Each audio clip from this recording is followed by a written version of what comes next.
Dead America. The Militia of St. Mary's. Part 4. By Derek Slayton. Chapter 1. Day 0 plus 19. Tatum, Eric, Reed, Frank, Edgar, and Devin gathered around the crackling radio in the compound nestled just north of St. Mary's. Days had blurred into nights as they remained tethered to the updates pouring in from Spokane. 6 days had passed since the military's bold advance into Spokane, a maneuver that seemed to be paying off. Their ranks swelled with each passing day as they relentlessly purged the encroaching horrors from the suburban fringes of the bustling city. Rotating in shifts, the group kept vigil over the airwaves. Despite the pressing need to fortify their own sanctuary in St. Mary's, the influx of survivors from Spokane demanded their attention. The primary radio, tuned to the military command channel, provided only fragments of the larger picture, supplemented by sporadic reports from local contacts. A voice crackled through the static. "Command, come in. This is Alpha 7 reporting." "What's your status, Alpha 7?" came the reply from command. "It was a bitch and a half, but we managed to clear the supercenter up here on the north side of town." "You'll need to be more specific, Alpha 7. Are you in Spokane proper? Suburbs?" "Sorry, command. We're in Trentwood, I believe." "Copy that, Alpha 7. What's your next destination?" "There's a strip mall with some big box stores across the street that looks like there's some activity. After that, I'll be escorting the volunteers to the neighborhood due north of here. We'll clear it out until dark." "Thank you, Alpha 7. Happy hunting," replied command, as the transmission faded back into the static hum of uncertainty. The airwaves fell silent, a common occurrence now amidst the ongoing assault. In the initial days, the chatter had been incessant, a chaotic symphony difficult to decipher. However, with the focus squarely on Seattle, communication had dwindled significantly. "How are they only in Trentwood?" Reed's voice broke the silence, laden with frustration. "That's still a good 10 miles outside the eastern portion of Spokane. Why is it taking them so long to clear them out?" "Skeleton crew, maybe?" Eric offered, a hint of uncertainty in his tone. "Yeah, if they're focused on the Seattle invasion, maybe they're not too concerned with those things that are locked up tight," Frank speculated. "Maybe they're just not as good as we are when it comes to clearing those things out," Edgar suggested, his voice tinged with a hint of superiority. "That's probably a safe bet." "It's taken them damn near 3 weeks to start making a difference," Devin remarked, his tone reflecting a mix of disappointment and skepticism. "Yeah, but I still don't get why it's taking them so long." Reed persisted, his frustration palpable. "They have tens of thousands of troops at a minimum. It shouldn't be that difficult." Tatum sat in solemn silence before breaking it with a somber tone. "Maybe they're not using soldiers," he stated. All eyes turned towards him, curiosity etched on their faces. "Why wouldn't they be using soldiers?" Frank inquired. "They're probably soldiers, just not the desirable ones," Tatum explained, prompting puzzled looks from the group, except for Devin, whose expression shifted to one of agreement, catching Eric's attention. "What are you nodding about?" Eric questioned Devin, curious about his sudden approval. "Because it makes sense," Devin responded, nodding affirmatively. "Over in the sandbox when somebody got out of line, they got thrown in the brig. We're in the apocalypse now, so no sense in wasting resources on troublemakers. Put them to work doing the most dangerous job and let nature sort itself out." A heavy silence descended upon the room as they absorbed Devin's words. "Christ," Frank muttered, breaking the silence. "It makes you wonder what they did with the prison population too." "Or anybody who stepped out of line," Reed added, his voice filled with concern. Tatum forcefully clapped his hands once, commanding attention. "Okay, guys, let's not get too far off the beaten path with speculation," he urged, his voice firm. "It could just be that they want to focus on the invasion of Seattle. Regardless, we're going to need more information, and we're going to get it." The group exchanged nods of agreement as they prepared for their next move. "Is it time to go pay our new neighbors a visit?" Eric inquired. "I think so," Tatum affirmed, his voice resolute. Reed, Devin, and I will head up, Tatum continued. I figure we're ex-military, so we might be able to get their attention easier than if we just sent civilians. We'll see what the situation is and hopefully be back before nightfall. And if you're not, Frank interjected. Tatum paused, considering the possibility before responding firmly. If we're not back by nightfall, lock this place down. If we're not back in 48 hours, send a rescue team. We'll make it happen, Tatum, Frank assured him. Before the conversation could progress further, a militia member emerged from one of the side radio rooms, seeking Tatum's attention. Hey, Tatum. I'm sorry to interrupt, the militia man spoke up. What is it? Tatum inquired. There's apparently some sort of commotion down in town. Mac has his hair on fire about something, and he's requesting your presence. He's at the western barricade, the militia man informed him. Okay, Reed, Devin. Get us a truck geared up. Full loadout. I'm going to go see what this is all about, and then we'll hit the road, Tatum instructed his companions. We'll be ready, Reed confirmed, already moving to carry out Tatum's orders. Tell Mac we're on the way, Tatum added. The man nodded in acknowledgement before retreating into the radio room to attend to his duties. Okay, let's go see what fire I have to put out now, Tatum remarked with a sigh, resigned to the inevitable chaos awaiting them. About 15 minutes later, Tatum, Frank, Edgar, and Eric arrived in the town of St. Mary's. As they navigated through the downtown area, they were met with a scene of bustling activity. The stores overflowed with people, though many weren't shopping but simply existing. Sidewalks were crowded with individuals sitting on whatever they could find, taking advantage of the pleasant, sunny day despite its crisp coolness. The group surveyed the scene, their expressions a mixture of concern and disbelief. Is it just me, or have we had a population boom lately? Frank remarked, voicing the question on everyone's minds. Yeah, ever since the military rolled into Spokane, people have been fleeing the area, Eric chimed in. But why are they all in the streets? Frank queried further, puzzled by the sight. Because there's no other place for them, Tatum explained somberly. Some of the locals opened their homes up to newcomers, but we didn't feel right forcing that upon them, especially if they were old or had kids. The houses that were left empty we've been doubling and tripling up on. There just simply isn't any place for them to go.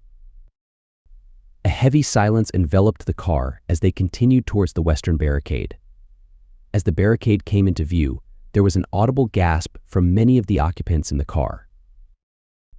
You've got to be shitting me, Frank exclaimed, his disbelief evident. Max stood by the barricade, his arms crossed and his head hanging low, the weight of the situation evident in his posture. Behind him stretched a caravan of 20 vehicles, including a school bus. Tatum honked the horn as they approached, then stepped out of the vehicle. Oh, thank Christ you're here, Mac exclaimed with a mixture of relief and urgency. What's the situation, Mac? Tatum inquired, his tone serious as he assessed the scene. Mac gestured wildly towards the throng of people sitting in their vehicles. Can't you see? The circus is in town. I told them that we're full, but they didn't like that answer. Who's in charge? Tatum pressed, his gaze shifting towards the lead vehicle. Some guy named Jefferson, Mac replied, indicating the man who had just emerged from the vehicle. He was middle-aged, with balding dark hair. Yeah, that's him. Come on, I'll introduce you, Mac continued, leading the group towards Jefferson.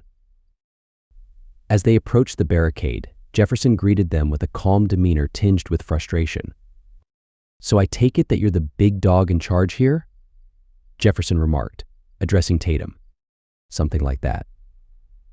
I'm Tatum, Tatum replied evenly, extending his hand.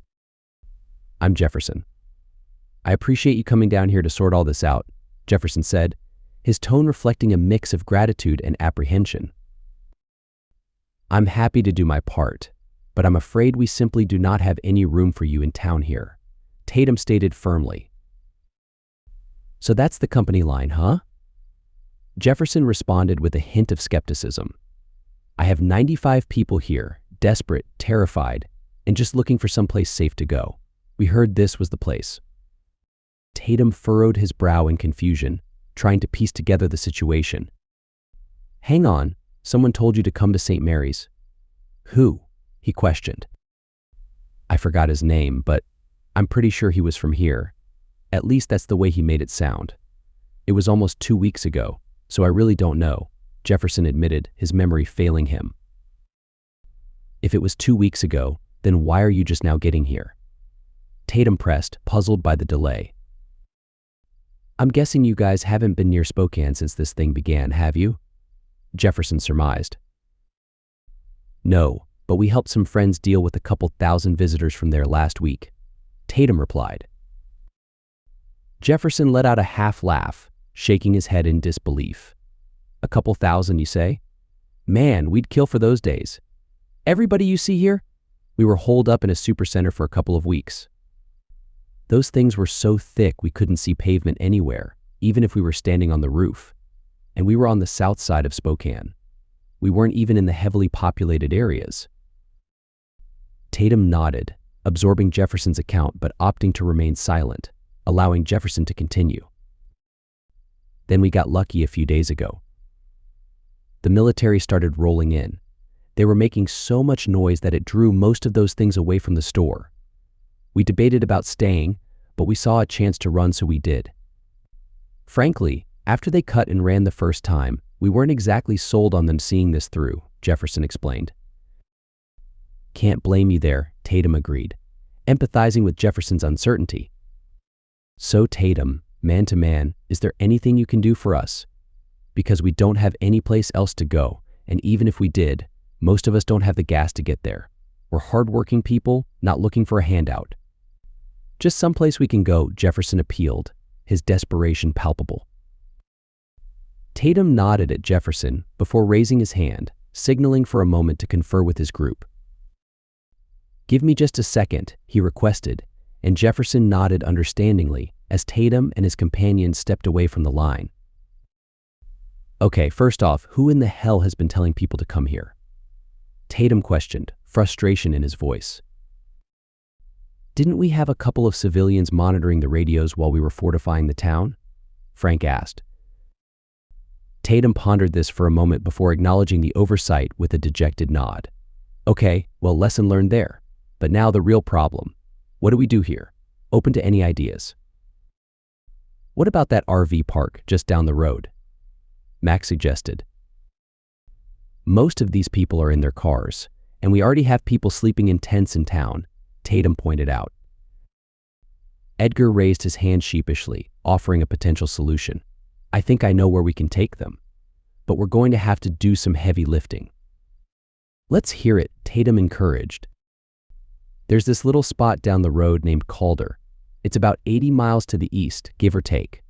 I came across it a few days ago while hunting, and with a little TLC, it could be just what the doctor ordered, Edgar explained.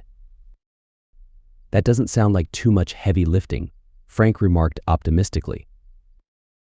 Yeah, they have the manpower to do the heavy lifting, Eric chimed in. Not exactly, Edgar clarified.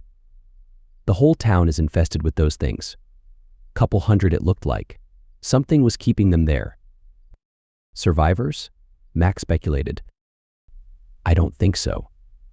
I tried the radio, but got nothing. And I wasn't about to shout out, Edgar replied. Okay, is that something you three can handle? Tatum asked, turning to Frank, Eric, and Edgar. Yeah, we can knock it out, Frank confirmed confidently. Okay, Frank, go tell Jefferson what's up. They can hang out here while you guys get Calder cleared out, Tatum instructed. Tatum paused, thinking the situation over a little more before responding. Or if you need our help, the rest of us can put off our trip to Spokane, Tatum offered. Damn Tatum, have a little faith in us. It's only a couple hundred of those things, Edgar retorted. Tatum chuckled, acknowledging Edgar's confidence with a nod. Okay, I leave it in your good hands then. Go make us some friends in Spokane, Eric encouraged with a grin. Tatum let out a sigh, playfully responding. Thanks for jinxing me, Eric. Chapter 2. Reed, Edgar, and Eric cruised down the highway to the east, still several miles outside of Calder. The windows were down, welcoming the late-year sun that bathed the region in an unseasonable warmth. Behind the wheel, Frank led the way while Edgar sat in the passenger seat, his hand playfully dangling out the window, dancing with the wind. His face wore a grin, reminiscent of a joyous child, which caught the attention of both Frank and Eric. They exchanged a glance in the rearview mirror, silently questioning Edgar's demeanor. "Are you having fun there, Edgar?" Frank inquired, breaking the silence.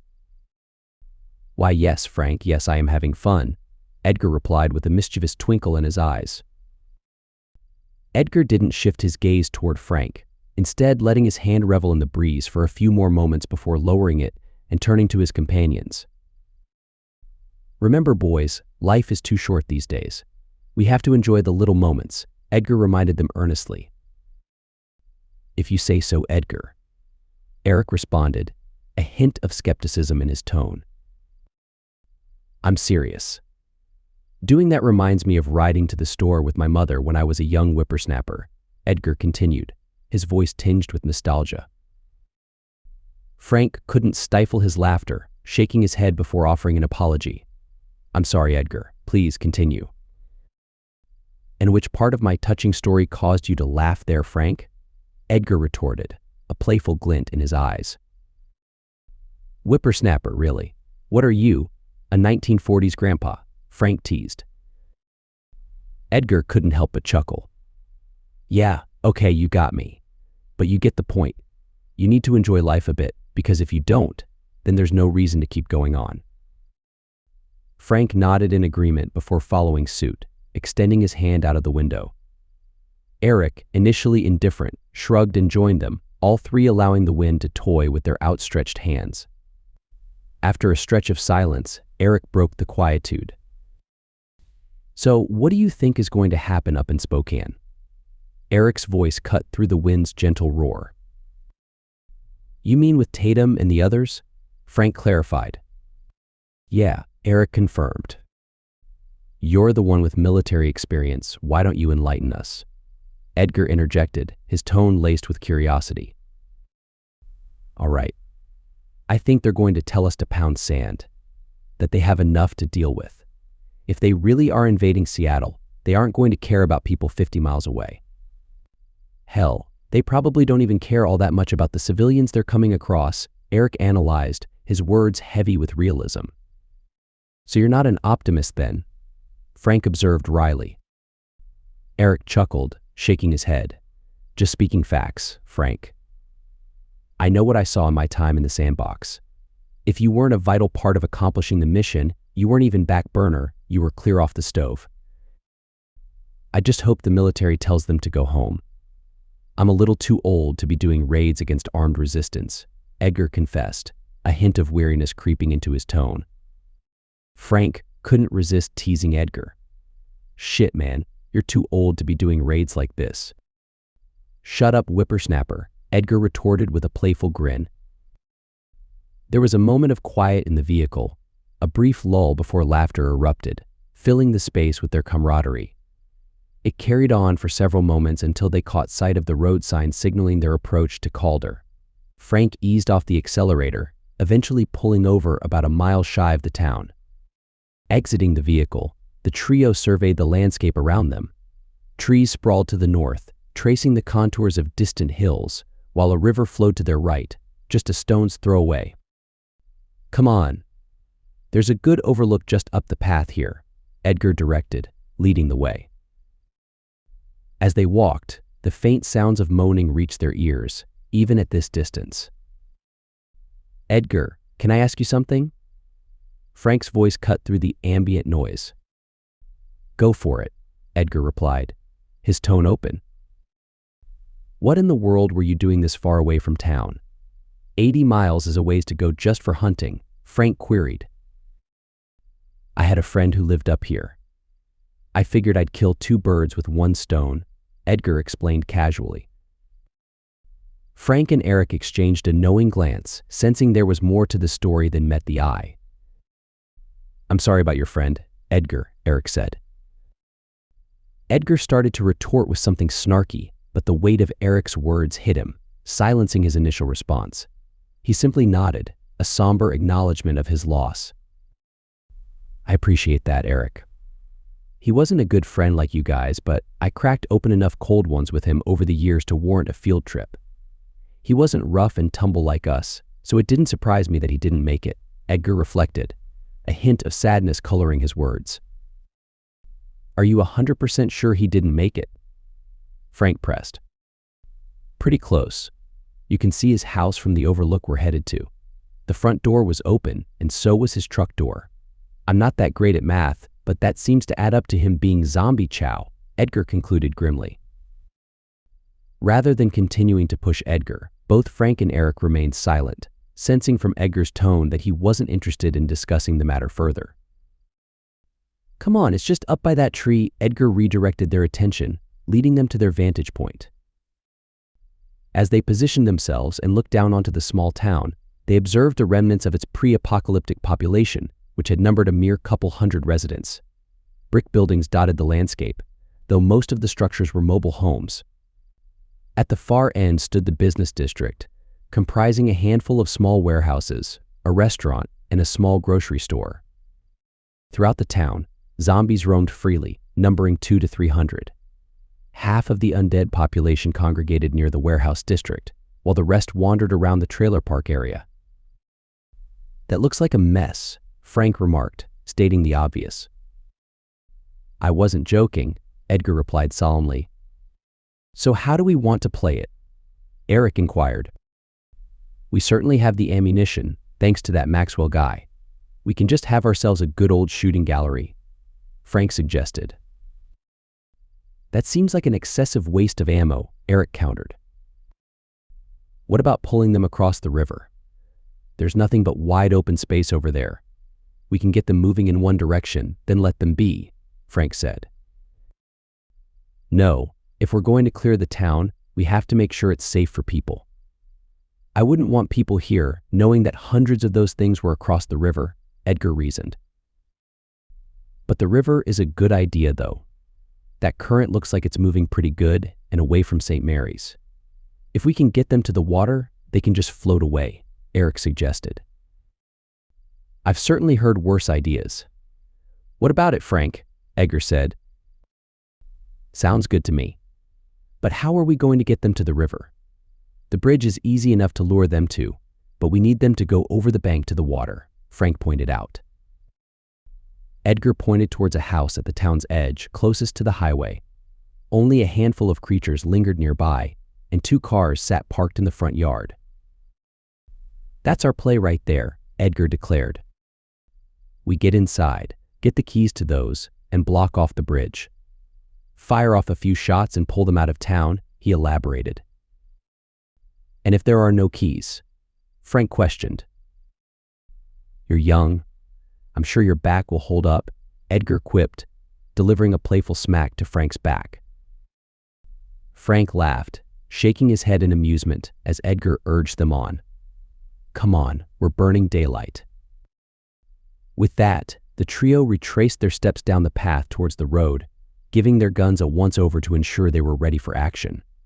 However, as they approached the edge of town, they drew their knives, opting for stealth over firepower. "Okay, the house we need is a block up and half a block over. Let's move quick and quiet," Edgar instructed. The other 2 men nodded in silent agreement as Edgar led them up to the edge of town. A handful of creatures hovered around the first few houses facing the highway, none of them noticing the approaching trio. Quietly and swiftly, they darted along the edge of the yard towards the next block, the faint noise drawing the attention of a few zombies just ahead of them. As the ghouls turned and moaned, Edgar and Frank rushed forward, swiftly dispatching them with well-placed knife thrusts to their heads. Surveying the street, they spotted a dozen or so zombies milling about, with only about half of them standing between them and their target trailer. Without hesitation, the trio began sprinting as hard as they could towards the structure. Edgar issued hand signals to the other 2 men, directing them to take care of a few zombies in the street, while he made a beeline towards the front door of the trailer, determination etched on his face. Edgar didn't spare a glance back, but he could hear the telltale sound of blades cleaving through zombie skulls behind him. Spotting a lone zombie in the yard beside one of the vehicles, it remained oblivious to Edgar's approach. With swift agility, he darted around the back end and delivered a powerful shoulder bash, sending the creature crashing to the ground. Before it could recover, Edgar swiftly ended its existence with a decisive strike. Turning his attention away from Frank and Eric, who were handling a few more stragglers drawn by the commotion, Edgar focused on the front door of the trailer. Without hesitation, he rushed towards it, bypassing any checks and simply turning the doorknob, throwing the door open with confidence. "Gotta love small towns, everybody's so trusting," Edgar remarked wryly as he stepped inside. As soon as Edgar crossed the threshold, a set of decaying hands lunged out, seizing his arm with a surprising force that caused him to lose grip of his blade. Reacting swiftly, Edgar smacked the hands away as he pushed forward into the trailer, using his momentum to knock the creature off balance. While successful in toppling the zombie to the ground, the noise attracted others lurking within. Moans filled the air as 5 zombies began to shuffle towards Edgar from different corners of the living room. The space felt increasingly cramped as the undead closed in from all directions. "Shit," Edgar muttered. Edgar's hope of retreat dimmed as 2 zombies emerged from the other side of the room, effectively blocking any chance of escape. Faced with no other choice, he swiftly drew his handgun, firing off a couple of well-placed shots that took down the 2 undead by the door. However, before he could make his escape, the first zombie he had knocked to the ground managed to grab hold of his ankle, sending Edgar crashing to the ground with a thud that knocked the wind out of him. It took him a brief moment to regain his composure, but the grip of the zombie hands on his boots proved immensely helpful. With a quick glance downward, Edgar raised his handgun, firing several shots in rapid succession, each bullet finding its mark and obliterating the zombie's face. Yet, the threat was far from over as 2 more creatures pressed relentlessly towards him. Their advance caused the coffee table to collide with Edgar's ribcage, sending a jolt of pain through him and making it difficult for him to rise to his feet. With a surge of adrenaline, Edgar pulled himself up to the couch, taking a seat and steadying his aim with the handgun. The zombies, now within 3 yards of him, were easy targets once he was properly positioned. With 2 quick pulls of the trigger, they were down, their bodies crumpling to the floor. As the immediate threat ended, Edgar took a moment to catch his breath, his heart still racing from the intense encounter. He wasn't easily rattled, but on this occasion it took him a moment to regain his composure. He was startled as Frank came running into the trailer, but his tension eased when he recognized his friend's familiar face. Frank stood in the doorway, surveying the carnage in the living room with a mixture of concern and relief. "Jesus, Edgar, save some fun for the rest of us," Frank quipped. "Next time, I promise," Edgar replied with a faint smile. Frank glanced around the room, taking in the aftermath of their skirmish. "Are you good?" he asked, genuine concern evident in his voice. "Yeah, I'm good," Edgar confirmed, his demeanor steady despite the recent chaos. Edgar chuckled wryly as he surveyed the mess in the living room. "So much for silent, huh?" Before they could dwell on the situation any longer, Eric rushed into the trailer, swiftly sheathing his knife and preparing his rifle. "We need those keys. Now." Chapter 3. Eric pivoted away from the group, rifle in hand, and discharged several rounds through the trailer's doorway. As he swung back to face Frank and Edgar, their expressions betrayed a mix of surprise and disbelief. "Get those keys." Eric's directive pierced the air. Edgar and Frank snapped into action, with Edgar swiftly delegating tasks. "Start looking through the drawers. I'll check pockets," Edgar commanded, his voice tinged with urgency.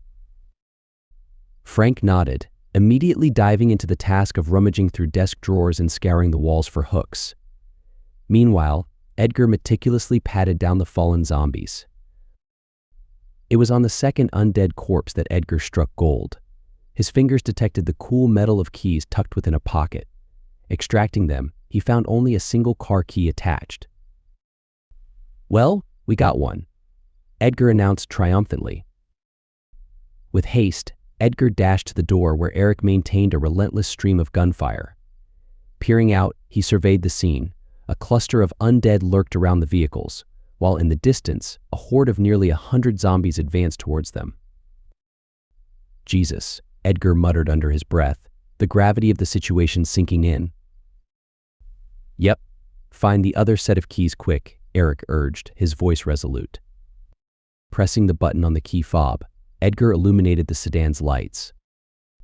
We're looking for truck keys, he called out, hoping that the info would help Frank in his search. Get that one to the bridge, we won't be far behind. Frank shouted. Edgar glanced back at Eric, who continued to provide cover fire with a series of well-aimed shots before giving him a reassuring nod. I'll cover you, Eric affirmed, his voice steady. With determination, Edgar sprinted out of the trailer, his heart pounding with adrenaline as he made a beeline for the sedan. He pressed the unlock button once more, ensuring the car was ready for his escape. A lone zombie lurched towards him, drawn by the flashing lights. Edgar didn't slow down, rather he barreled into the creature, sending it sprawling to the ground. Sliding into the driver's seat, Edgar inserted the key and breathed a sigh of relief as the engine roared to life. With swift movements, he shifted into reverse and floored the gas pedal. The sedan jostled over the bodies of the undead littering the driveway, its suspension absorbing the impact. Edgar expertly maneuvered the vehicle, executing a sharp turn to face away from the encroaching mob before accelerating away from danger. From his vantage point at the front door, Eric tracked Edgar's progress as the sedan tore through a nearby yard, aiming to rejoin the highway. As Edgar disappeared from view, Eric resumed his defensive stance, dispatching any creatures that ventured too close to the trailer. "Where are those keys, man?" Eric called out impatiently. A moment later, Frank burst out from the back bedroom, clutching a set of keys tightly in his hand. "Let's get the hell out of here," he exclaimed. Eric nodded in agreement as he guided them out of the trailer, firing shots in rapid succession to clear their path to the waiting truck. "I'll get up top to shoot," Eric announced. "Trust me, you want to be in the cab," Frank advised. Eric didn't protest, instead focusing on firing off more rounds as he made his way to the passenger side of the truck. As Eric climbed in, he glanced back to see Frank lowering the tailgate before joining him. "What the hell did you do that for?" Eric questioned. "Because we need to buy a few minutes to get set up at the bridge. Plus, I've always wanted to do this," Frank replied. Frank shifted the truck into drive, aggressively turning the wheel and flooring the gas pedal. The rear tires spun as the truck careened around the driveway and into the yard. The lowered tailgate acted as an assassin's blade, slicing through the bodies of approaching zombies. They spun around several times, decimating nearly a dozen of the undead before Frank aimed them toward the oncoming mob. "Do not go through that horde. If you get us stuck, you're the first person I'm shooting," Eric warned. "Relax, Eric. I got this," Frank reassured confidently. Frank floored the gas pedal, hurtling toward the horde, but at the last moment, he veered through a yard, diverting away from the main highway. He maneuvered a block ahead before slamming on the brakes, blaring the horn to keep the zombies' attention on them. Eric remained vigilant, scanning for threats on the streets. Dozens of creatures emerged from side yards and between houses, drawn by the commotion. Frank glanced back, noting the horde's interest in them, rather than the bridge just a few hundred yards away. In the distance, he spotted Edgar preparing, and when the headlights flashed, he knew they were in the clear. "Okay, we're good," Frank declared. Frank pressed the gas pedal, leaving skid marks as he raced down the street, knocking down a few stragglers in their path. As they reached the outskirts of town, he skillfully navigated through yards to reach the highway. Pulling up to the bridge, Eric nodded approvingly, offering a reassuring pat on Frank's arm. "Not bad, Frank. Not bad at all," Eric commended. Frank swiftly maneuvered the truck into position, backing it onto the bridge to align with the sedan. Much to their amazement, the two larger vehicles formed an effective barricade, their rear ends touching the concrete barriers, sealing off the bridge completely. Exiting the truck, Frank approached the barrier, surveying the substantial drop to the water below, approximately 15 feet. "Yeah, I think this might work," Frank remarked.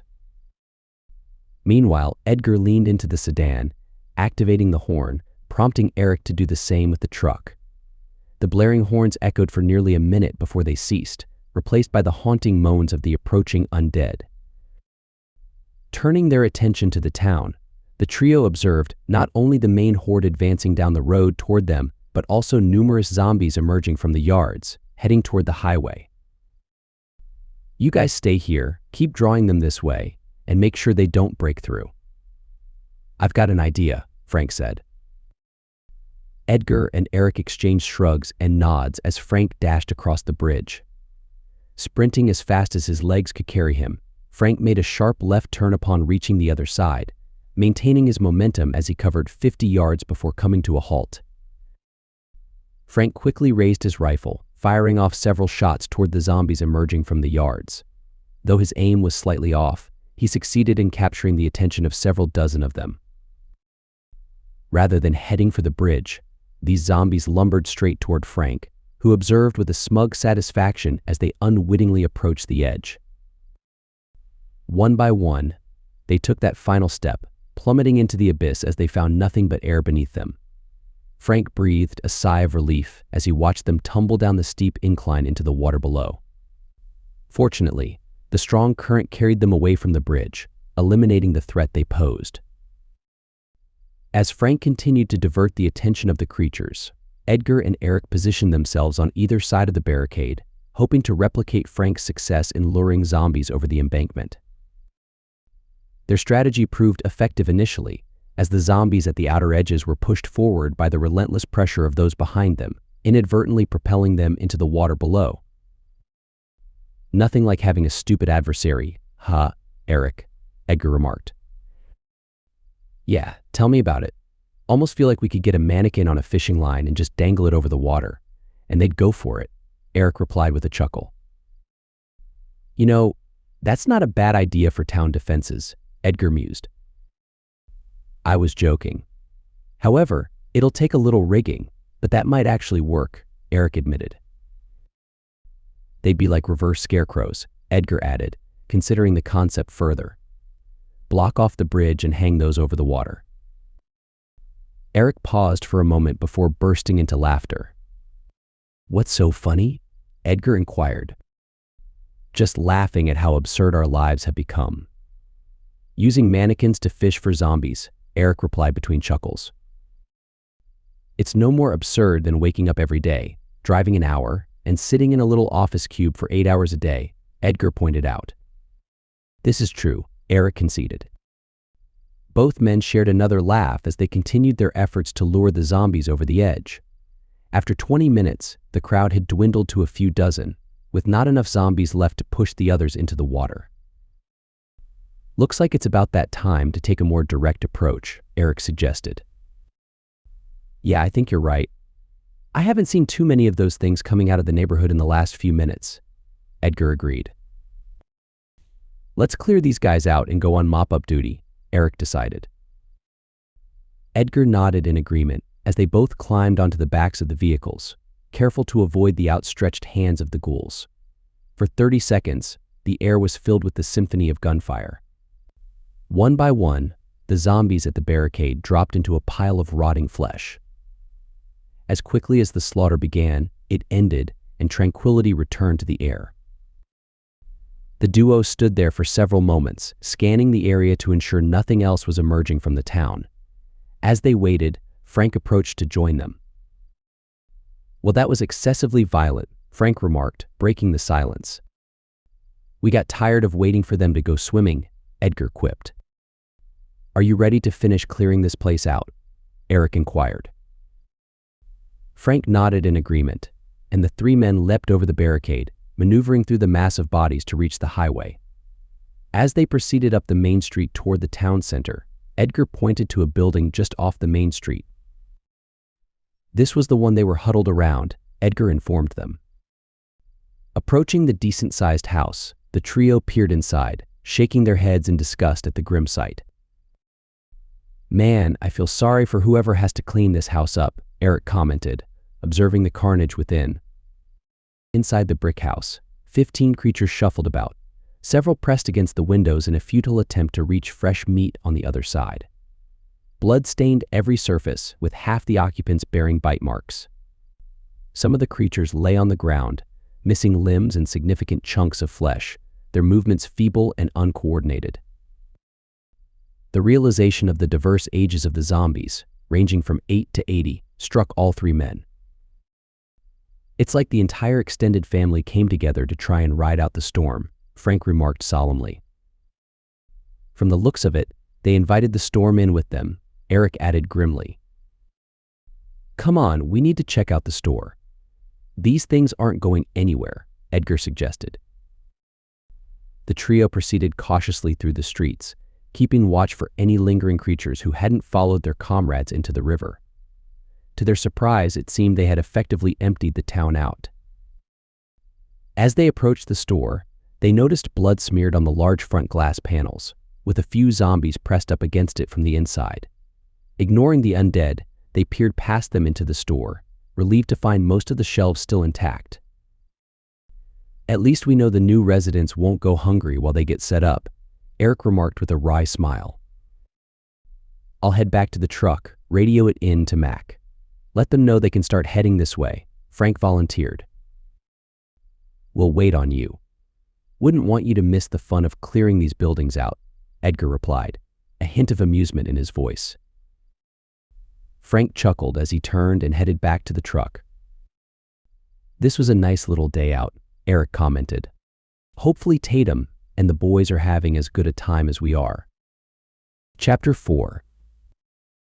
Tatum sat behind the wheel of an SUV, his companions Reed in the passenger seat and Devin occupying the back. Despite the inherent danger of their journey to Spokane, the trio remained composed. This venture into uncertainty was not their first, nor was confronting peril a novelty. Opting to bypass the bustling area of Hayden to the east, they chose a more scenic route along the highway, directing them toward the central suburbs. Their intention was to obscure their origins as much as possible, making it challenging for any military surveillance to pinpoint their location. As they approached the outskirts of the suburban landscape, the grim reality of their surroundings came into focus. Piles of lifeless bodies littered the sides of the highway, while in the distance, a dump truck unloaded its cargo into a field. Men toiled with heavy machinery, digging graves in preparation for the unfortunate souls. Reed broke the silence, his voice tinged with disbelief. Well, that's horrifying. Necessary, though, Devin responded solemnly. Reed nodded, conceding, I understand that. It doesn't change the fact that it's horrifying to see. Continuing their journey northward, the trio found themselves in a residential area flanked by rows of houses lining the highway.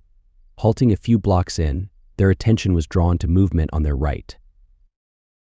Peering down the street, they observed a scene unfolding. A couple of soldiers lounged in the back of a truck, their rifles resting idly on their laps. Ahead of them, 3 men clad in jeans and bright orange jackets proceeded toward a house. Reed voiced their collective confusion. What the hell is going on?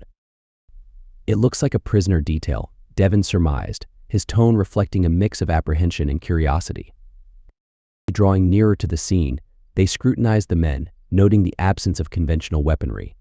There were no guns or blades in sight, just crudely fashioned sticks stained with blood.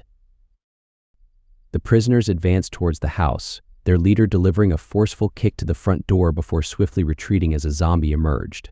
2 of them lunged forward, immobilizing the undead creature with well-aimed stabs to its torso, while the leader retrieved his weapon. With a decisive strike, he dispatched the zombie. With a tense pause, the trio of prisoners stood vigilant, anticipating further threats. Their cautious stance provoked agitation from the guards, who began shouting commands, though their words were lost to Tatum and his companions. It was evident the guards were intent on forcing the prisoners inside. They look like a friendly bunch, Devin remarked dryly. Reed concurred, what do you say we keep moving? I don't think those 2 are going to be of much help. Agreed, Tatum replied, tapping on the gas to resume their journey. As they approached the first major intersection, they noted several businesses in the vicinity, yet a conspicuous absence of people engaged in clearing them out. "Sporting goods store, 10 o'clock, Reed said. The group's attention shifted towards a massive building housing a sporting goods store, where two teams of prisoners, each comprising 5 men, were escorted by 3 armed military guards. Tatum steered the vehicle off the road, parking beside a fast food restaurant, their gaze fixed on the unfolding scene. With commanding gestures from the guards, the prisoners were directed towards the entrance of the sporting goods store. Proceeding cautiously, they approached the doors, keenly aware of potential threats lurking within. After a brief deliberation, 2 men stepped forward to pry open the doors, while 3 others stood poised with makeshift spears at the ready. As the doors creaked open, a solitary creature emerged, prompting swift action from the backup team, who immobilized it with their spears. The third man wasted no time in dispatching the threat, swiftly ending its existence. Inside the sporting goods store, the situation was dire. Unlike the relatively manageable threat they had encountered before, the store was overrun with ghouls. The glass windows were besieged by a horde of undead, their twisted forms pressing against the barriers in a relentless attempt to break out of the building. To the horror of the prisoners, the doors buckled under the weight of the undead mass within. One door broke off entirely, crashing down and crushing a hapless prisoner beneath its weight. Nearby, 2 others stumbled as the second door gave way, knocking them to the ground and leaving them vulnerable to the onslaught.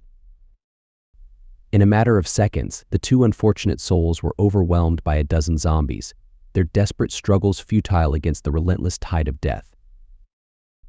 The soldiers atop the trucks unleashed a barrage of gunfire in an attempt to stem the flow of undead pouring out of the store. However, their aim wasn't up to par, with many of their shots failing to hit the heads of the target. "We should do something," Reed declared, his voice tinged with urgency. Tatum's gaze remained fixed on the battle, his heart pounding as he witnessed the overwhelming flood of undead pouring out of the store. Despite the valiant efforts of the guards, the sheer number of zombies proved too much to contain. The surviving prisoners fought bravely with their makeshift weapons, but the relentless onslaught threatened to overwhelm them. Reed's urgent call snapped Tatum out of his reverie. "We hit them hard and hit them fast. And watch for runners," Tatum commanded. Tatum pressed down on the gas pedal, propelling the SUV towards the conflict zone. They navigated the parking lot with precision, gaining momentum before Tatum accelerated, aiming the vehicle directly at the heart of the mob. The SUV plowed through the mass of undead, scattering bodies in its wake as it carved a path through the horde. As they emerged from the chaos, all 3 men leaped out of the vehicle, rifles raised and ready. "Take them out," Tatum shouted, his voice ringing with authority. The trio unleashed a relentless barrage of bullets, their shots ringing out in rapid succession as they targeted the approaching zombies. With each well-placed shot, the undead horde dwindled, falling to the ground one by one. The cacophony of gunfire drew the attention of a portion of the horde, redirecting their advance towards the source of the noise. In synchronized movements, all 3 men emptied their magazines, discarding them with practiced efficiency before swiftly reloading with fresh ones. Amidst the chaos, Devin's sharp observation alerted them to a new threat emerging from the front of the store. "Runners, 11 o'clock. Devin's warning pierced through the din of battle, prompting the trio to pivot their focus towards the newly risen threats. They unleashed another volley of gunfire, their shots aimed at the reanimated prisoners stumbling to their feet. Despite the obstacles posed by the crowded space, they persisted until the runners were neutralized. "They're down," Tatum confirmed. With the runners neutralized, all 3 men refocused their efforts on the relentless mob of zombies. "Reed, Devin, keep that hole plugged," Tatum yelled out. Reed acknowledged with a nod, his gaze unwavering as he and Devin maintained a steady stream of gunfire towards the shattered entrance, aiming to stem the tide of undead pouring out from within. Meanwhile, Tatum's attention was drawn to the plight of the prisoners entangled in the melee. Spotting a man struggling with multiple zombies impaled on his spear, Tatum wasted no time in rushing to his aid. With precision marksmanship, he dispatched the creatures threatening the man's left flank, clearing a path for him. "Get out of there, man. I'll cover you." Tatum's voice rang out with reassurance. With a nod of acknowledgement from the grateful prisoner, Tatum watched as the man shoved the impaled creatures aside, creating a brief window of opportunity for his escape.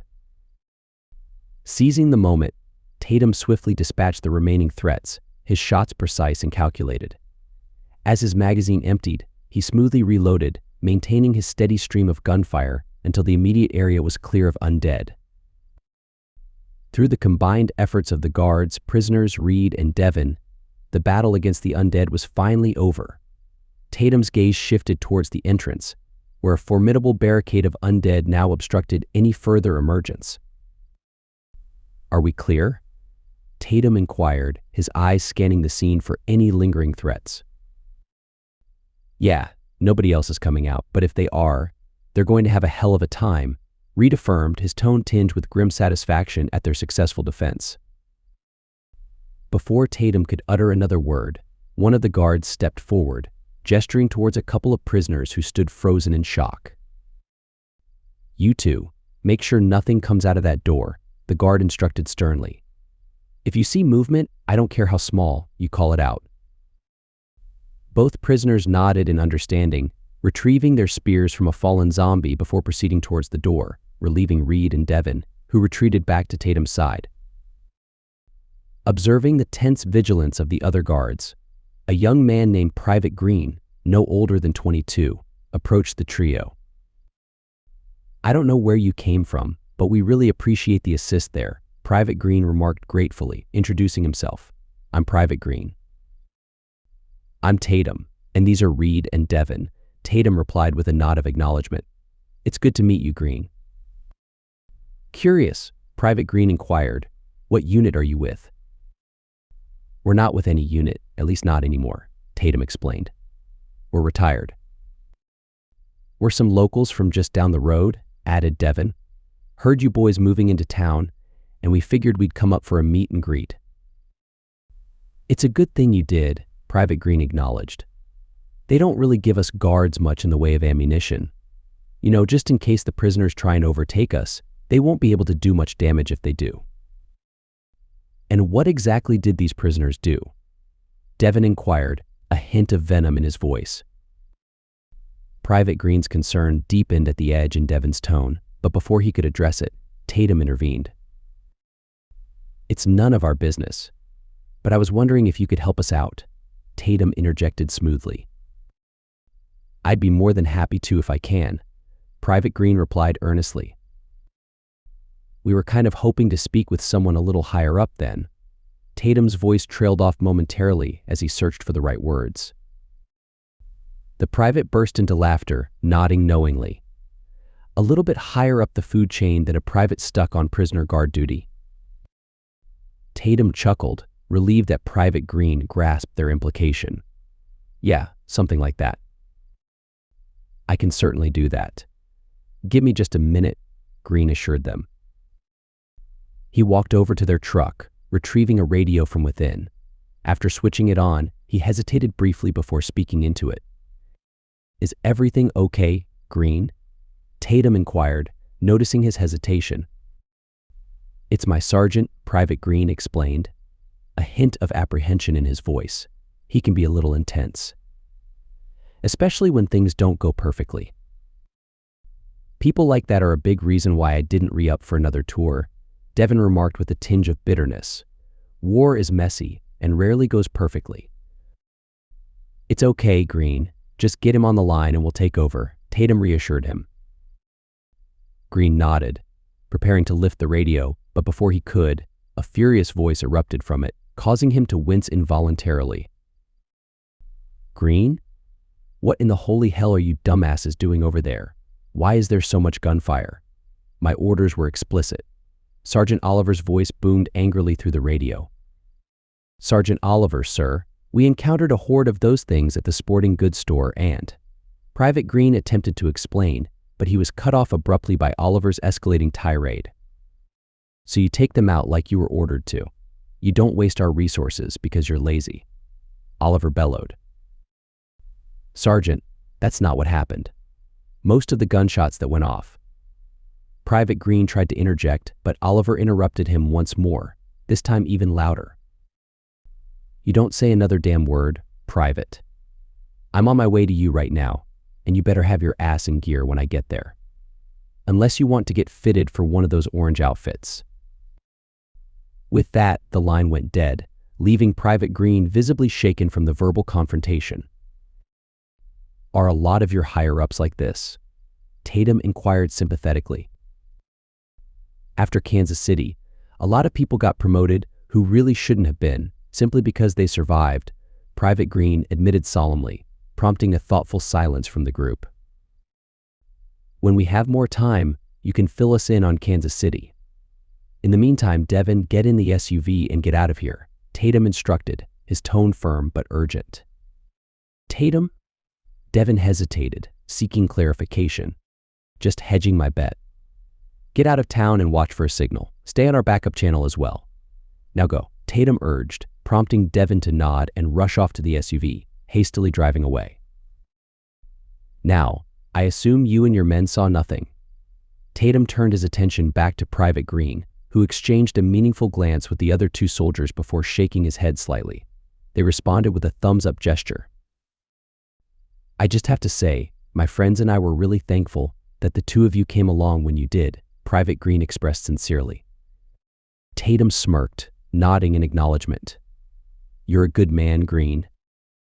Chapter 5.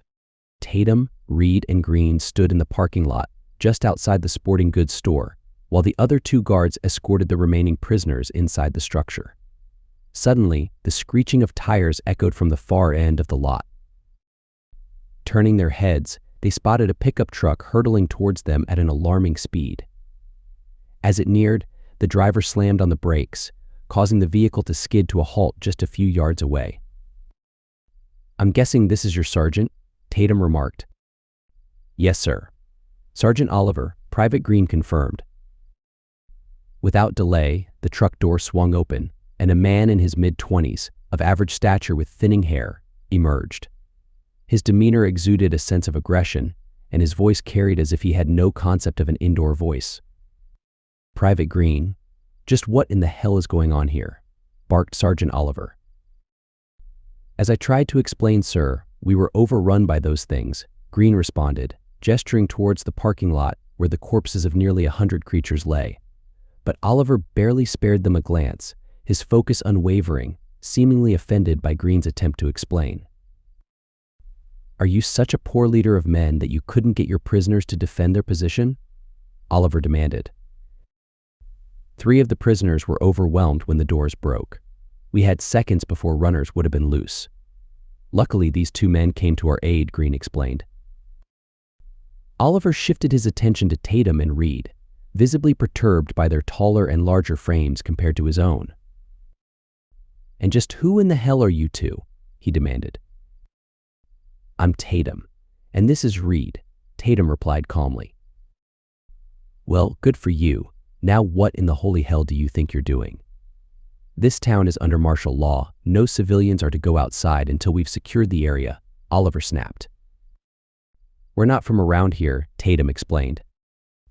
"Yeah, we just rolled into town a few minutes ago. Saw your men here in need of assistance, so we came in. Figured we'd shoot first and ask questions later," Reed added. Oliver searched for a reason to reprimand them, but his frustration mounted when he found none. "Yeah, well, you're on your own for bullets.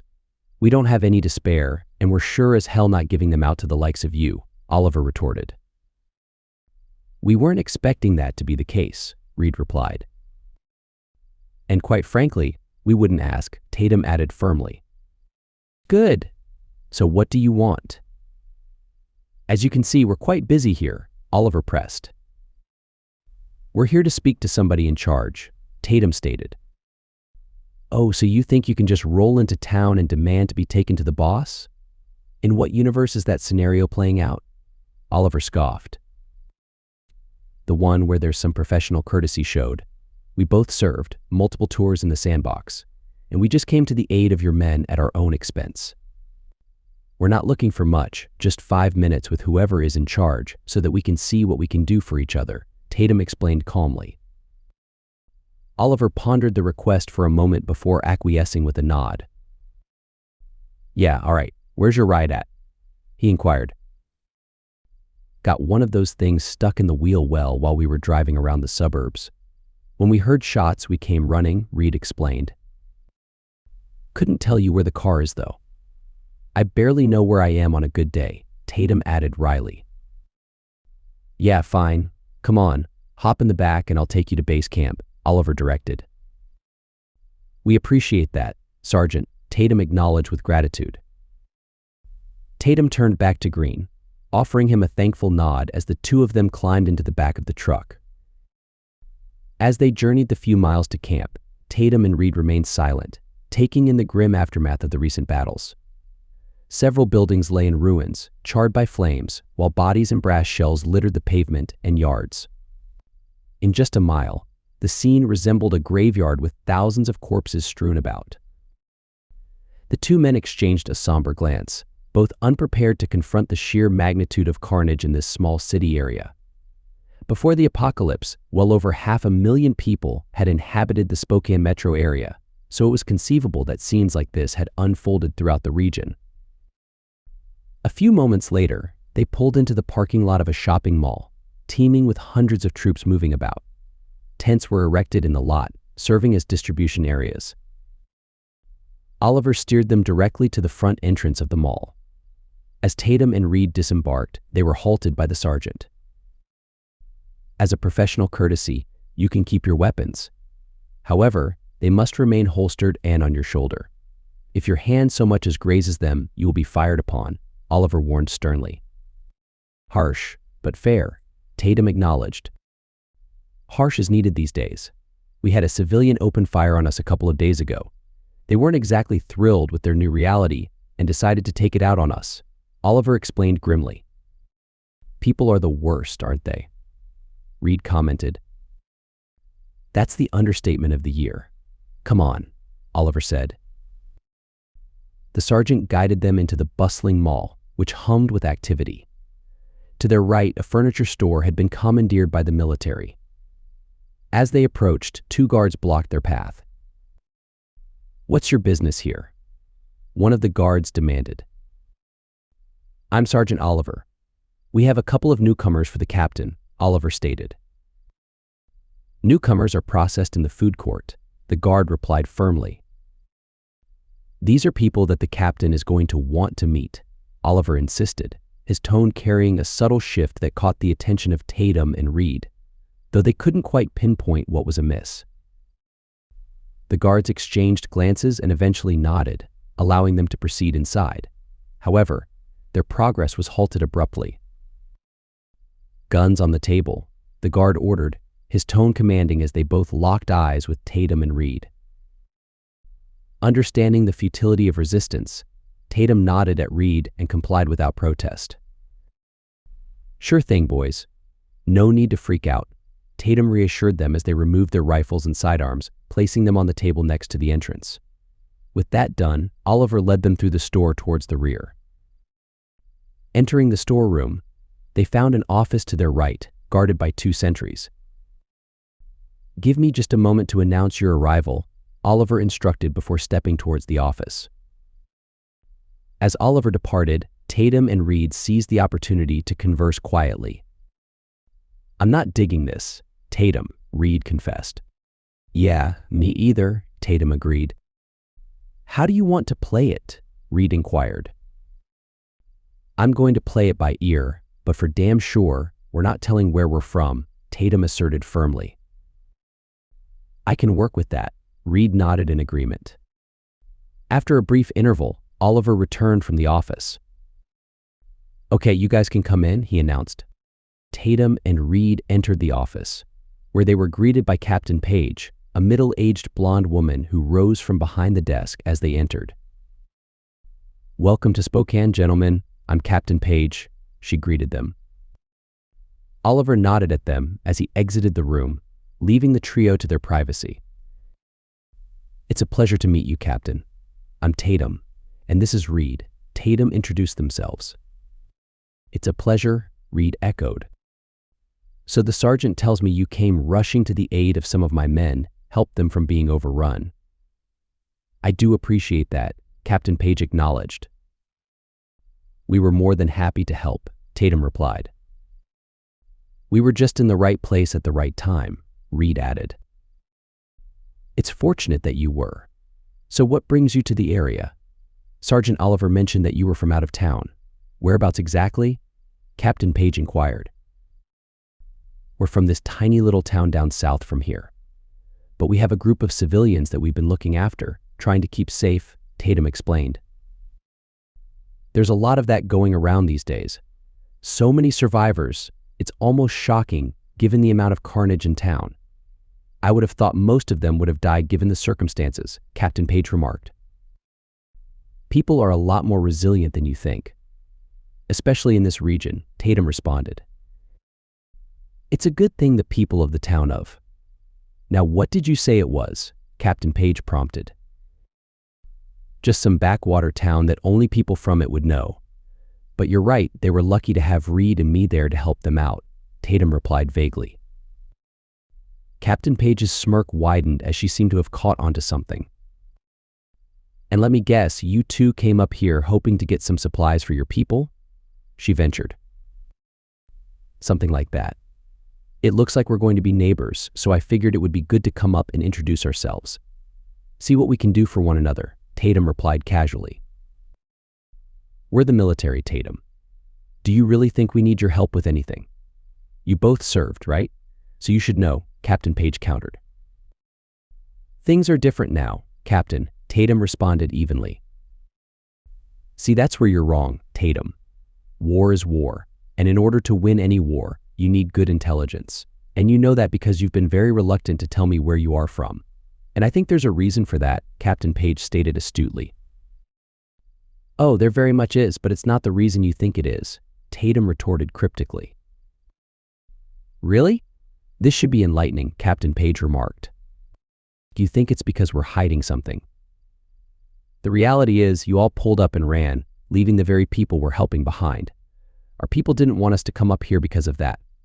Quite simply, they don't trust you, Tatum revealed bluntly. And you're making it very hard to trust you, Tatum, Captain Page countered. Why? Because I'm cautious. Tatum challenged. No, because we have all the resources in the world, even in the apocalypse. We know that there are militia groups operating in the area, and given your training and how well you and your friend dismantled the mob of zombies, I'm confident that you're among them, Captain Page accused. Tatum paused for a moment, exchanging a glance with Reed, who gave him a subtle nod of encouragement. And if we were, that's all the more reason to cooperate with us and help us care for the civilians under our watch, Tatum proposed calmly. Captain Page erupted into laughter, her expression amused as she shook her head. So you want us to give up our precious resources in exchange for what? Explain to me in detail what I get if I just let you waltz out of here with food and weapons, she challenged. You get back into the good graces of the people you left behind to die, Tatum replied earnestly. You and I know that's never going to happen. You militia types were already angry at the government, and a little food isn't going to change that. And frankly, I'd be a fool to help arm and equip groups sworn to bring down the government. Because I'm sure if you lot were angry with us leaving, you're even angrier that we've come back, Captain Page countered sharply. It's a shame you feel that way, Captain. We could have been good neighbors and helped each other out. But it looks like we're on our own. We appreciate your time, though. We'll let you get back to it, Tatum conceded gracefully. As Tatum and Reed rose from their chairs, Captain Page let out a quick whistle. In a heartbeat, the two guards burst into the room, guns raised and aimed directly at Tatum and Reed.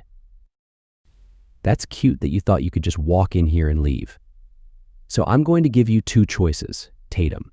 You and your friend here can re-enlist and fall in line like good soldiers.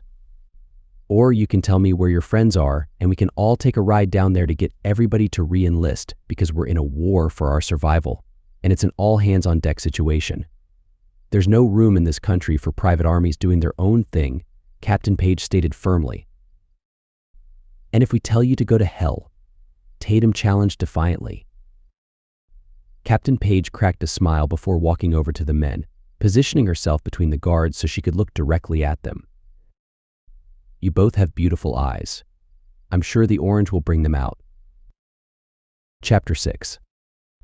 Sergeant Oliver maneuvered the truck along the road, Tatum and Reed secured in the back, their bright orange shirts marking their status as prisoners.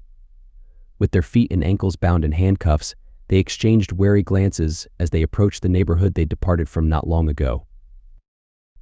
Well, I might be off on this one, but I don't think the new neighbors are friendly, Reed remarked, breaking the silence. Still better than living in an HOA, Tatum quipped, a hint of bitterness in his tone. Ain't that the truth? Reed agreed with a nod. As the truck veered off the main road and turned into a quieter neighborhood, Reed broke the silence once more. So any bright ideas? Yeah, get a signal up and get the hell out of here, Tatum replied, his voice tinged with urgency. Not sure that constitutes a plan, but definitely a good goal, Reed chuckled softly. Trust me, I have no intention of staying long, Tatum assured him. As they pulled up to a house, a piercing scream shattered the air, drawing their attention to a prisoner writhing on the ground, clutching his arm in agony. The sight was grim. A chunk had been taken out of his flesh, and panic gripped him as blood seeped from the wound. Another prisoner rushed out with a towel, attempting to stem the flow, while the others watched helplessly, their faces contorted with impotent rage. Exiting the truck, Sergeant Oliver wasted no time in addressing the chaotic scene. Just what in the hell is going on here? He demanded, his voice cutting through the tension. The guard, visibly flustered, responded, This man was bitten, Sergeant. You don't say? And why haven't you done anything about it? Oliver's tone was laced with frustration, his patience wearing thin. The guard stumbled over his words, desperately searching for an excuse, but before he could formulate a response, Oliver's hand swung out, connecting with a resounding smack against the man's head. If you won't do your job, then I will, Oliver declared, his voice steely with determination. Oliver swiftly drew his handgun, its barrel aimed directly at the bitten man's head. A desperate plea escaped the prisoner's lips, but it was abruptly silenced by the deafening crack of the gunshot, the bullet tearing through his skull without mercy. The other prisoners stood frozen, a mixture of horror and resignation etched on their faces. One guard appeared distraught, while the other was visibly stunned by the sudden brutality. He was bitten, and it's a death sentence. A painful one, too. I did that man a favor, Oliver declared, his tone cold and matter-of-fact. The next time you see someone get bitten, do them a favor and don't be a pussy. Now get those two men out of the back of my truck. I have places to be. With a nod, the guards hastened to obey, rushing to unload Tatum and Reed from the truck. As their restraints were removed and discarded, Oliver examined them with a self-satisfied smirk, as if reveling in his perceived victory.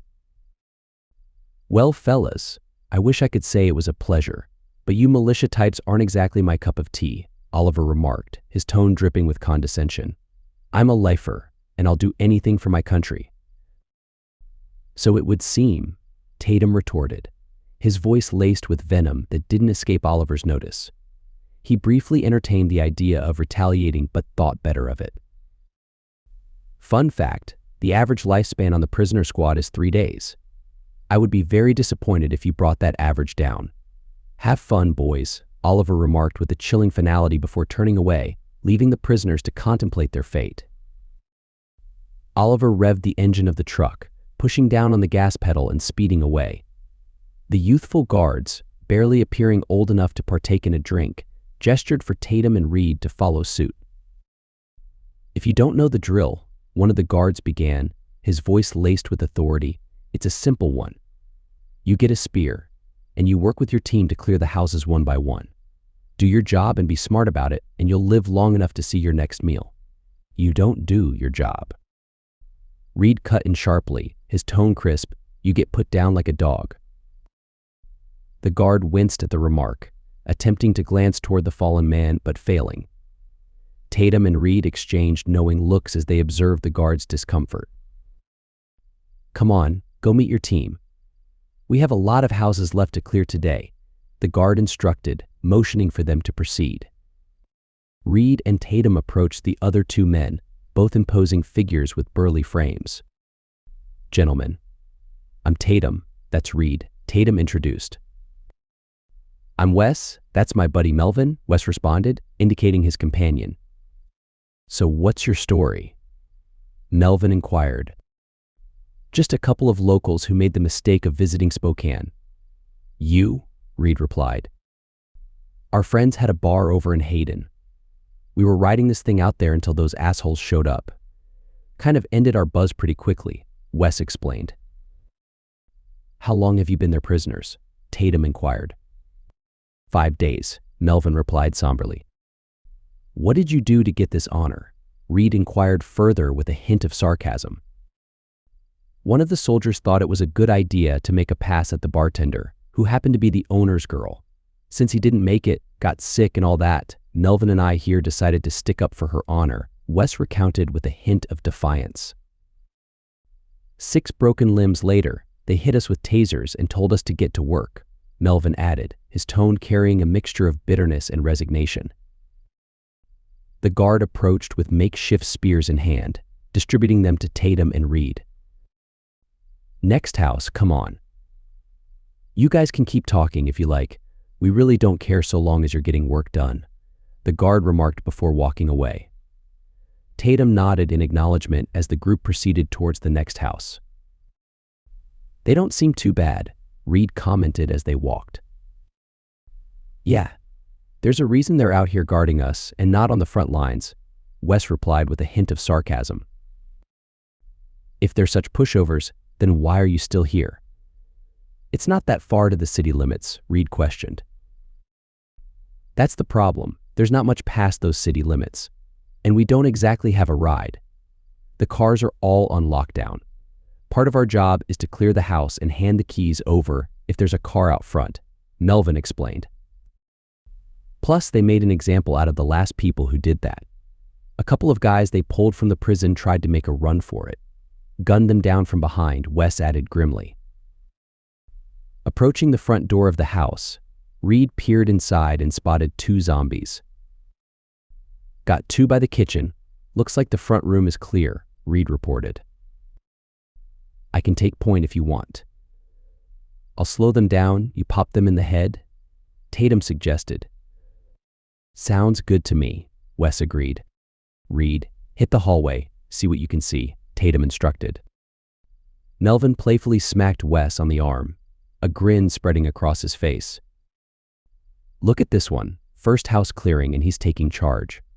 You must have been one of them military boys, weren't you?" Melvin teased. "In a previous life. Been out for quite a while now. But you never really lose those skills," Tatum replied with a faint smile. "Okay, let's see what you got then," Melvin challenged. Tatum nodded in response as he led the team into the house. He swiftly broke towards the kitchen, dropping to a knee just before the first zombie and thrusting his spear into the creature's stomach. Holding it in place, he waited for Wes to come in over top of him and deliver the finishing blow to the ghoul's face. With a quick motion, Tatum slung the creature aside, causing the other zombie to stumble into the kitchen. Reacting swiftly, Tatum yanked out his spear and rushed over to dispatch the second undead assailant. As he stood there for a moment, Tatum could hear commotion coming from the back hallway, which quickly subsided. A moment later, Reed and Melvin emerged, with Reed's orange shirt now stained with blood. "Already baptizing the new shirt, huh?" Tatum remarked with a chuckle. "Damn thing was right on top of me," Reed replied, wiping a hand across his face. "Go tell them we need a few minutes to clear the other bedroom," Tatum instructed. Reed nodded in understanding and swiftly carried out Tatum's instructions. Meanwhile, Tatum turned to Wes and Melvin, his demeanor becoming more determined and urgent. "I'm going to make this short and to the point. Reed and I are getting the hell out of here. We have a safe place, heavily defended, and the military doesn't know about it. If you help, you can come with." "Yes or no, right now," Tatum declared firmly. Wes and Melvin exchanged a brief glance before nodding simultaneously. "We're in," Wes affirmed. "What do you need?" Melvin inquired, eager to assist. "We need to signal our man who will be there for the extraction. And we need a radio if we can manage it," Tatum explained.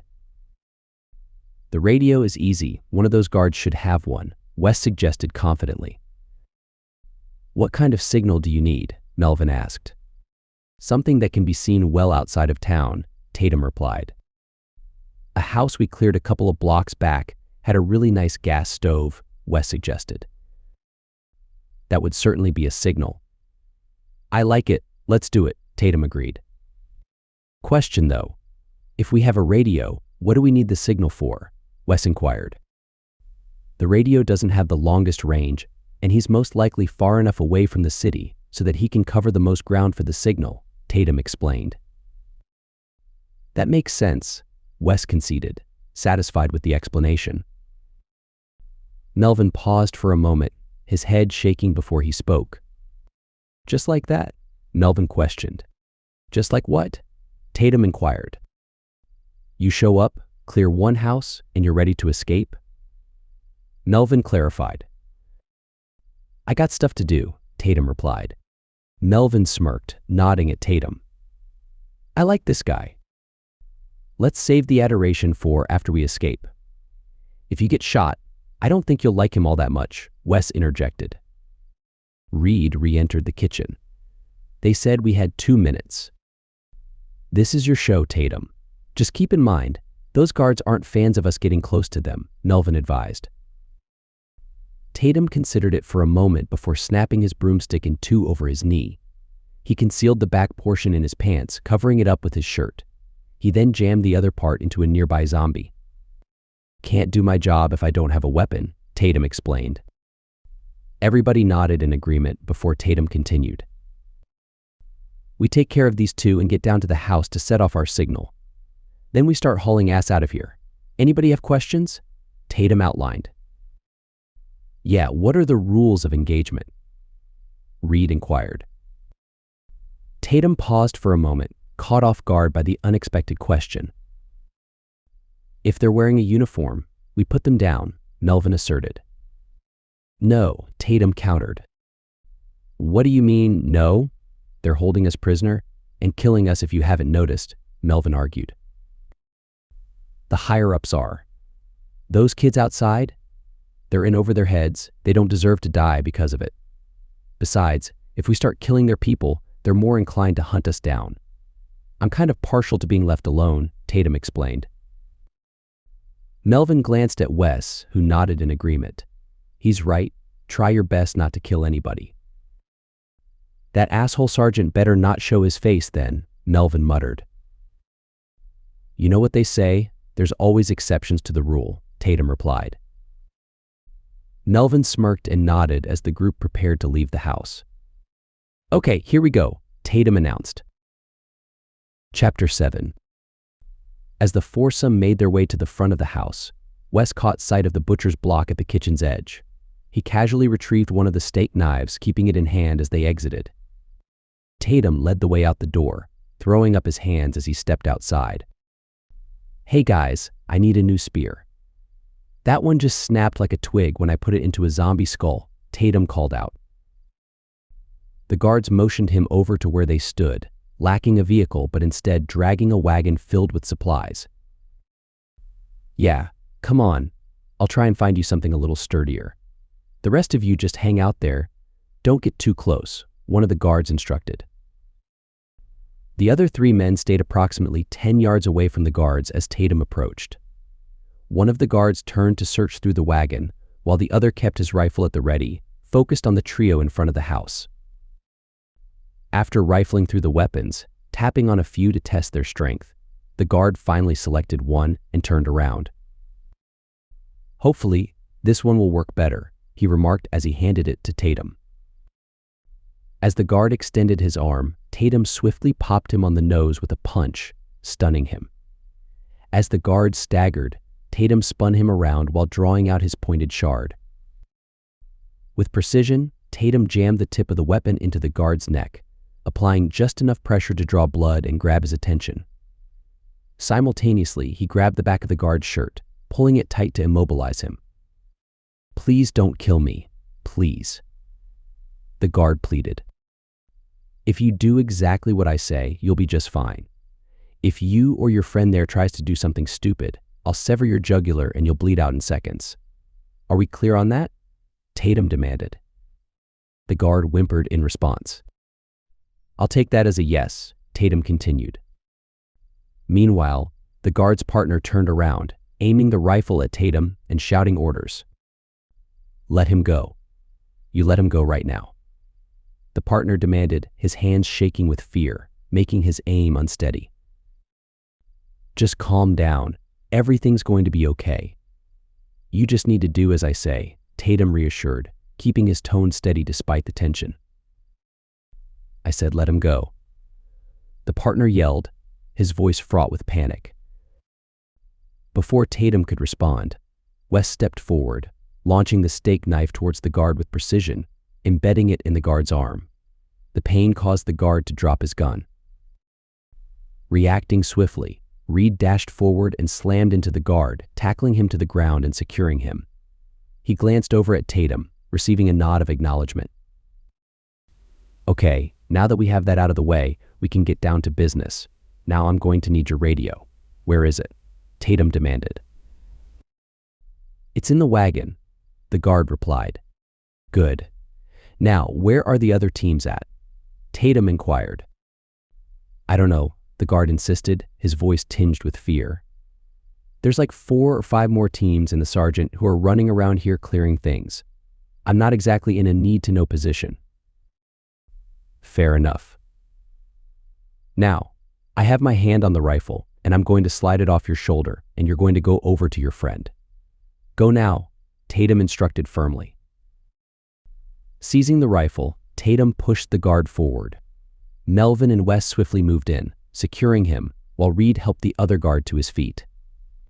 "Get them secure in the house," Tatum ordered. Wes and Melvin nodded before ushering the guards inside the house as Tatum swiftly grabbed the radio, switching it to their backup frequency. "What are you doing?" Reed inquired. "Seeing if we're getting lucky," Tatum replied, raising the radio to his lips. "Devin, do you copy?" "Devin?" He listened intently for several moments, but received nothing but static in return. "Hopefully he'll be able to see the signal," Reed remarked optimistically. "When that house goes up, he'll be able to hear it if nothing else," Tatum said. Reed chuckled as the other two emerged from the house, both armed with large knives while the militia men checked their rifles. They appeared dismayed to find only 10 bullets in the magazines. "Man, they really didn't trust these guys, did they?" Reed commented wryly. "Wes, Melvin, where's the house?" Tatum inquired, ready to proceed. "A block south, across the street, yellow house a couple of doors down," Wes answered promptly. "Let's move," Tatum declared, urgency in his tone. Tatum took the lead, guiding them away from the house, darting across the street with everyone running as hard as they could. Upon reaching the next house, they halted at the side, cautiously scanning the surroundings to ensure the coast was clear. Fortunately, it was, so they continued their sprint without hindrance until they reached the yellow house. Tatum wasted no time, throwing open the door, and everyone swiftly filed in, shutting it behind them. However, as he closed the door, he heard the sound of an engine. "Everybody down," Tatum commanded urgently. The group immediately crouched low inside the house as Tatum cautiously peeked out the window. He spotted Sergeant Oliver driving by, seemingly conducting his rounds. "Shit," Tatum muttered under his breath. "What is it?" Reed inquired. "It's that asshole sergeant. Looks like he's taking his supervising job very seriously," Tatum explained grimly. "It's not going to be long before he sees we aren't where we're supposed to be," Melvin observed. "Then we better act fast." "I need a candle and matches," Tatum instructed. The other three began searching the house as Tatum headed to the kitchen. He swiftly turned on all the burners at full strength without igniting them, allowing gas to flow through them. Moments later, The group returned from the back of the house, carrying a large candle and matches. Tatum quickly set up the candle on the table and lit it. "How long do we have?" Melvin asked. "A kitchen this size? Maybe 10 minutes at most," Tatum estimated. "Then we better get moving," Wes urged. Tatum nodded in agreement, and the men moved to the back door, cautiously peering outside and finding it clear. "It's clear. Come on," Tatum confirmed. The four of them rushed out, ensuring to shut the door behind them to keep the gas contained, and swiftly headed south, with nearly a mile to cover. They had only gone a few blocks when they heard the sound of several vehicles moving much faster than they should. "Damn it," Tatum muttered under his breath. "Looks like the sergeant found the guards," Reed remarked. "We need to stay out of sight until that house goes up," Tatum decided, his tone firm with resolve. Melvin took charge, retreating to the back of the house they had reached, throwing open the back door for them to enter. The others followed suit, quickly getting inside and shutting the door behind them. Once in the living room, they remained low, keeping a vigilant watch. Though they didn't spot any movement, the screeching of tires in the neighborhood indicated the ongoing search for them. "Well, we're halfway there," Reed noted, trying to maintain optimism. Wes motioned towards the rifles. "You guys are good with those, right? And more importantly, you're ready to use them if need be, right?" Melvin added. Reed and Tatum exchanged a glance, nodding in acknowledgement, recognizing that preserving their own lives might require killing soldiers. "Getting us to safety is my top concern. I'm not going to risk our lives for any of them," Tatum affirmed, his voice resolute. Wes and Melvin nodded in agreement as they resumed their vigil at the window. Their watchful eyes caught sight of a truck stopping at the intersection about 30 yards away from their location. 3 soldiers emerged, scanning their surroundings in an attempt to spot the escapees. "That's a problem," Wes remarked with concern. "We can handle it," Reed asserted confidently. "Then let's handle it and get moving." "The longer we sit here, the more likely their friends show up," Wes urged, eager to take action. "They're stretched thin, or else they wouldn't be posted like that." "We don't move yet," Tatum countered. "Then when do we move?" Melvin inquired.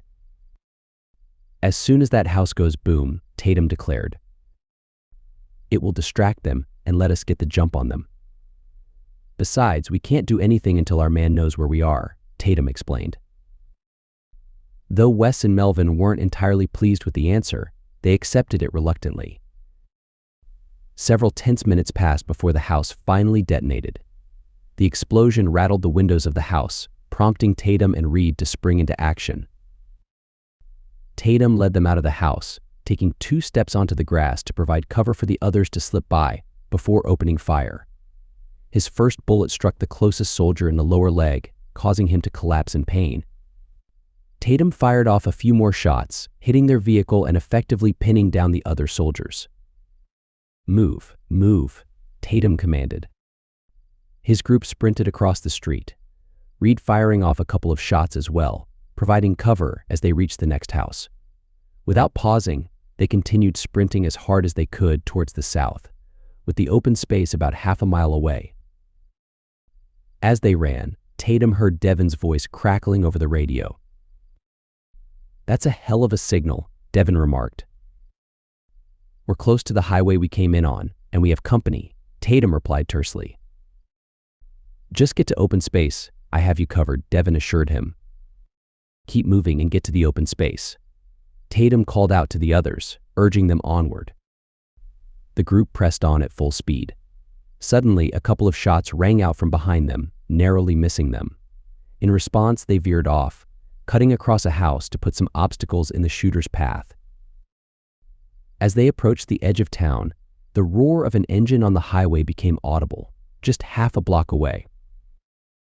"I'll take care of it. Keep moving," Tatum instructed, breaking away from the group and taking a knee at the edge of the road about 30 yards from the highway. He steadied his weapon, pointing it north, ready and waiting for whatever came their way. A moment later, Tatum spotted the truck, and he wasted no time opening fire. He squeezed the trigger as fast as he could, aiming towards the front wheel well. One of the bullets found its mark, popping the tire and sending the truck careening off the road. The driver attempted to stop, but it was going too fast, crashing into a nearby house. With the immediate threat neutralized, Tatum slung the rifle over his shoulder and resumed running to catch up with the others. As he reached the edge of town, he spotted Devin with the rest of the group, about 100 yards away, just off the highway. Ignoring the sound of a vehicle behind him, he focused on reaching his comrades.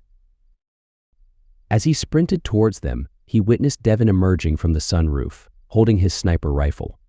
Unable to see what Devin was aiming at, Tatum could only watch as Devin fired once. Concern gnawed at Tatum's mind, fearing it might be a fatal shot that would draw unwanted attention from the military. Nonetheless, he pushed the worry aside as he reached the SUV and leaped inside. Devin swiftly returned to the driver's seat and began to drive away. "Are you okay, Tatum?" Wes asked, his voice filled with concern. "That was a ballsy move back there," Melvin remarked. Tatum struggled to catch his breath, giving them a thumbs up to signal that he was okay. "You'll have to forgive him. He's modest," Reed quipped. Finally regaining his breath, Tatum almost yelled out, "Did you kill them, Devin?" "I don't miss, Tatum," Devin replied confidently. "Damn it," Tatum muttered under his breath. "Luckily for them, I was aiming for their engine block. The only thing I killed was that truck's resale value," Devin added with a hint of amusement. Tatum let out a chuckle as they sped down the highway. Reed glanced back, letting out a sigh of relief. "It doesn't look like they're following." "Not that they could," Reed observed. "So I'm assuming the meet and greet didn't go well," Devin surmised. "No, it really didn't go well at all." Chapter 8. The group continued on their journey back toward the barricade stationed on the western front of St. Mary's. Silence enveloped the car, each occupant grappling with exhaustion stemming from their harrowing escape from Spokane and wrestling with the weight of their circumstances. Approaching the barricade, they noted a clear path leading directly to it, a testament to the efforts of Frank and the others.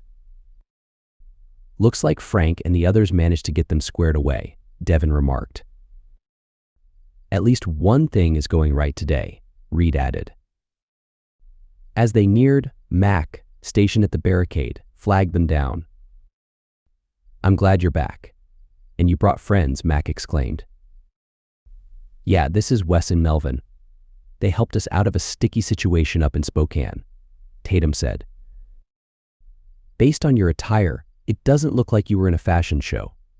I have some better stuff in the shop if you want to stop by," Mac suggested. "We'll swing by in an hour or so. Reed and I need to pick out some new guns," Tatum replied. Mac's concern grew evident. "So it went that bad up there, huh?" "We're back in one piece, so it could have gone a lot worse," Tatum responded. "Just glad you're safe," Mac expressed his relief. "Would you mind giving the compound a call? Let them know we're on the way. And to get Wallace on the line for me," Tatum requested. Mac's eyes widened at the mention of Wallace. "Jesus, it really went that bad?" "Yeah, and it has the potential to get a lot worse if we don't get proactive," Tatum acknowledged. "Okay, you boys get a move on. I'll let them know you're coming," Mac said. Tatum nodded as Devin steered the vehicle through the town. Wes and Melvin took in the surroundings, visibly impressed. "You got quite the setup here, Tatum," Wes remarked.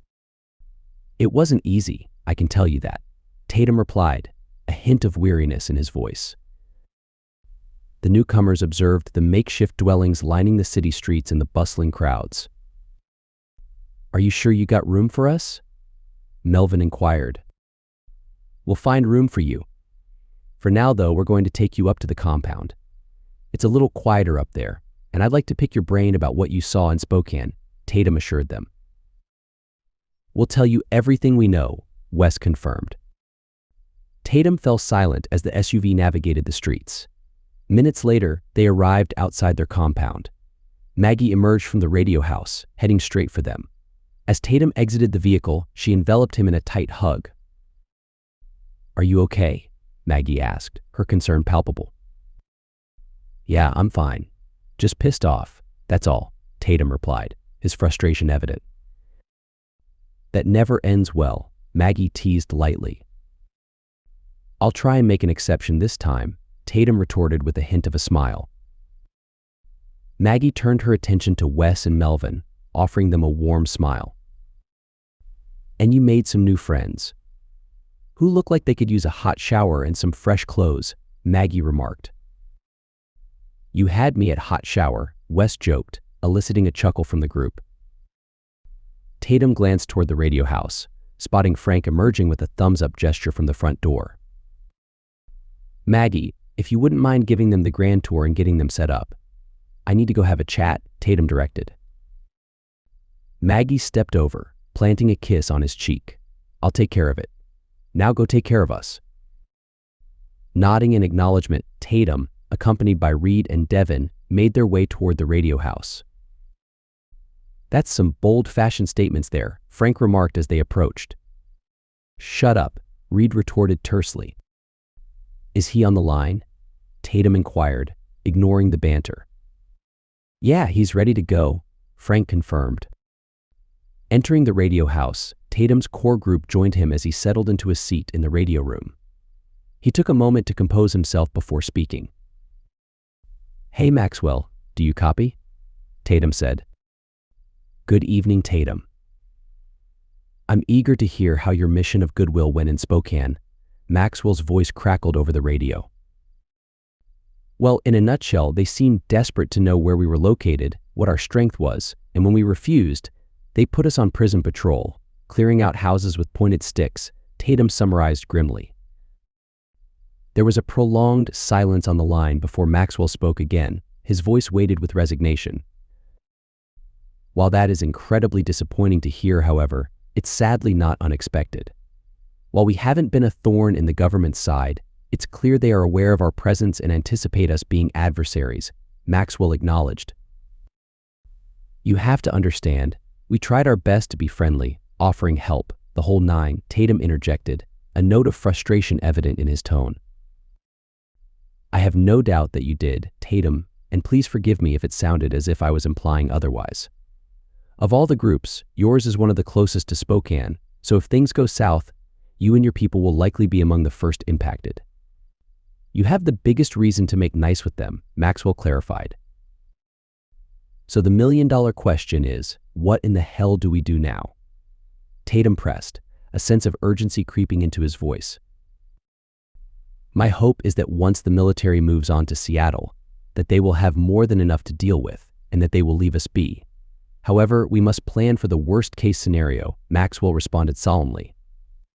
"Which is?" Tatum inquired, his tone grave. "Open war against them," Maxwell stated bluntly. Those 4 words sent a chill through the room, making everyone uneasy. "It would be nice to avoid that if we could," Tatum stated. "Agreed, and rest assured that we will make every effort to do so. However, if they attempt to take what is ours, we will be forced to slap their hand, so to speak.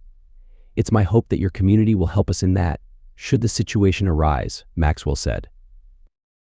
"Seeing as how they made us prisoners as soon as they met us, we will defend what is ours," Tatum affirmed firmly. "Good. Now there are a few things I require from you," Maxwell continued. "Name it," Tatum replied, his tone resolute. "First, if you can have someone get me a list of the communities you are helping out, whether they are civilian or other militia groups. I want to extend the olive branch to them, let them know what is happening, and provide them with supplies if possible," Maxwell requested.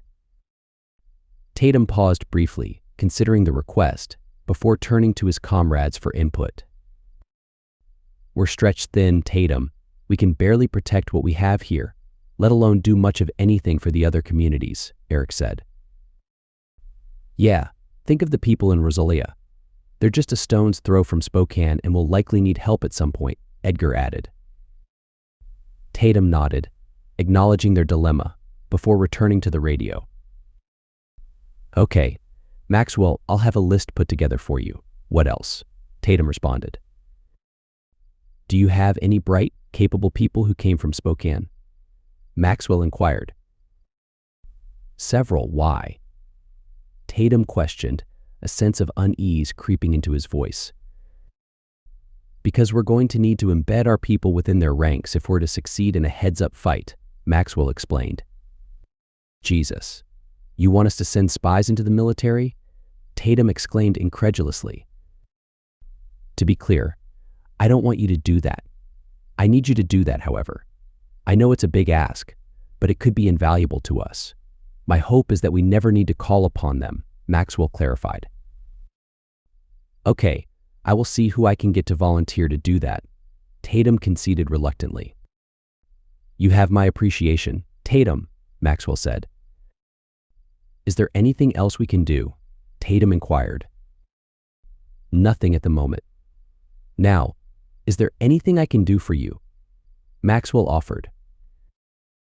Honestly, yes, there is. We're busting at the seams with people.